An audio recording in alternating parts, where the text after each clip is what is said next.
Assalamualaikum warahmatullahi wabarakatuh. Saya Afifah Zafirani Lamuna dengan NIM 7211419184. Kali ini akan mempresentasikan tentang keamanan informasi. Keamanan informasi atau information security adalah proteksi peralatan komputer, fasilitas, data, dan informasi baik komputer maupun non-komputer dari penyalahgunaan oleh pihak-pihak yang tidak terotorisasi atau tidak berwenang. Tujuan keamanan informasi ada kerahasiaan, ketersediaan, dan integritas. Manajemen keamanan informasi merupakan aktivitas untuk menjaga agar sumber daya informasi tetap aman. Manajemen tidak hanya diharapkan untuk menjaga sumber daya informasi aman, namun juga diharapkan untuk menjaga perusahaan tersebut agar tetap berfungsi setelah suatu bencana atau jebolnya sistem keamanan. Tahapan dalam manajemen informasi adalah mengidentifikasi ancaman yang dapat menyerang sumber daya informasi perusahaan, mengidentifikasi risiko yang dapat disebabkan oleh ancaman-ancaman tersebut, menentukan kebijakan keamanan informasi, dan mengimplementasikan pengendalian untuk mengatasi risiko-risiko tersebut. Strategi dalam ISM, yaitu ada manajemen risiko, dibuat untuk menggambarkan pendekatan di mana tingkat keamanan sumber daya informasi perusahaan dibandingkan dengan risiko yang dihadapinya. Dan tolak ukur, yaitu adalah tingkat keamanan yang disarankan dalam keadaan normal harus memberikan perlindungan yang cukup terhadap gangguan yang tidak terotorisasi. Ancaman keamanan informasi itu ada ancaman internal dan eksternal. Ancaman internal bukan hanya mencangkup karyawan perusahaan, tetapi juga pekerja temporer, konsultan, kontraktor, bahkan mitra bisnis perusahaan tersebut. Sedangkan ancaman eksternal yaitu misalnya perusahaan lain yang memiliki produk yang sama dengan produk perusahaan kita, atau disebut juga pesaing usaha. Jenis-jenis ancaman itu ada virus, worm, Trojan horse, adware, dan spyware. Trojan horse itu program yang tidak dapat mereplikasi atau mendistribusikan dirinya sendiri, namun disebarkan sebagai perangkat. Sedangkan adware yaitu program yang memunculkan pesan-pesan yang mengganggu, dan spyware yaitu program yang mengumpulkan data dari mesin pengguna.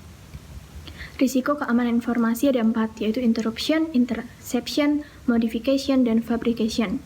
Interruption yaitu ancaman terhadap availability, yaitu data dan informasi yang berada dalam sistem komputer yang dirusak dan dibuat sehingga menjadi tidak ada atau menjadi tingkat berguna. Interception yaitu merupakan ancaman terhadap secret, yaitu orang yang tidak berhak mendapatkan akses informasi dari dalam sistem komputer.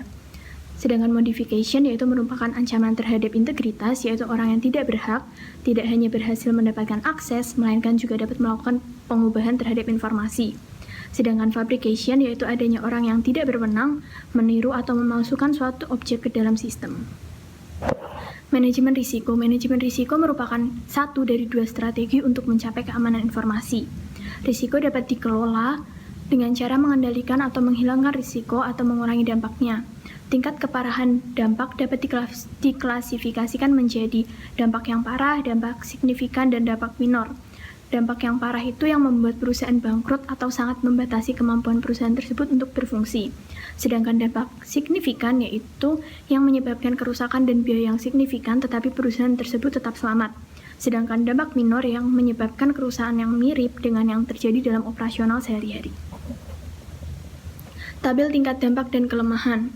Kelemahan tingkat tinggi itu dalam dampak parah itu melaksanakan analisis kelemahan harus meningkatkan pengendalian. Sedangkan dampak signifikan melaksanakan analisis kelemahan harus meningkatkan pengendalian. Sedangkan dampak minor analisis kelemahan tidak dibutuhkan. Untuk kelemahan tingkat menengah, dampak parah melaksanakan analisis kelemahan sebaiknya meningkatkan pengendalian. Untuk dampak signifikan melaksanakan analisis kelemahan sebaiknya meningkatkan pengendalian. Dan untuk dampak minor, analisis kelemahan tidak dibutuhkan. Sedangkan kelemahan tingkat rendah, yaitu untuk dampak parah melaksanakan analisis kelemahan, menjaga pengendalian tetap ketat. Dan untuk dampak signifikan, yaitu melaksanakan analisis kelemahan, menjaga pengendalian tetap ketat. Dan dampak minor, analisis kelemahan tidak dibutuhkan. Kebijakan keamanan informasi itu ada 5 tahap, yaitu fase 1 inisiasi proyek, fase 2 penyusunan kebijakan, fase 3 konsultasi dan persetujuan, fase 4 kesadaran dan edukasi, fase 5 penyebarluasan kebijakan. Pengendalian yaitu merupakan mekanisme yang diterapkan baik untuk melindungi perusahaan dari risiko atau untuk meminimalkan dampak risiko tersebut pada perusahaan jika risiko tersebut terjadi. Pengendalian terbagi menjadi 3 kategori, yaitu pengendalian teknis, formal, dan informal. Pengendalian teknis yaitu pengendalian yang menjadi satu di dalam sistem dan dibuat oleh para penyusun sistem. Selama masa siklus penyusunan sistem dilakukan melalui 3 tahap, yaitu identifikasi pengguna, autentikasi pengguna, dan otorisasi pengguna. Sistem deteksi gangguan. Logika dasar dari sistem deteksi gangguan adalah mengenali upaya pelanggaran keamanan sebelum memiliki kesempatan untuk melakukan perusakan. Contohnya peranti lunak proteksi virus, peranti lunak yang didesain untuk mencegah rusaknya keamanan sebelum terjadi. Firewall yaitu suatu filter yang membatasi aliran data antara titik-titik pada suatu jaringan, biasanya antara jaringan internal perusahaan dan internet, berfungsi sebagai penyaring aliran data, penghalang yang membatasi aliran data ke dan dari perusahaan tersebut dan internet. Jenisnya ada firewall paket, tingkat sirkuit, dan tingkat aplikasi. Pengendalian kriptografis merupakan penggunaan kode yang menggunakan proses-proses matematika meningkatkan keamanan data dengan cara menyamarkan data dalam bentuk yang tidak dapat dibaca.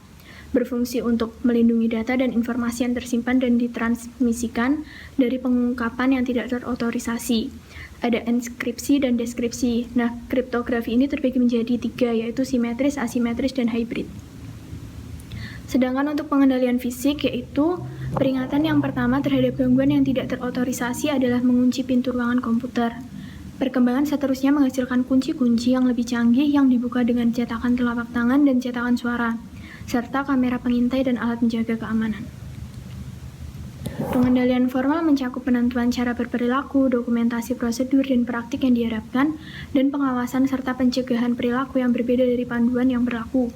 Pengendalian ini bersifat formal karena manajemen menghabiskan banyak waktu untuk menyusunnya, mendokumentasikannya dalam bentuk tulisan dan diharapkan untuk berlaku dalam jangka panjang.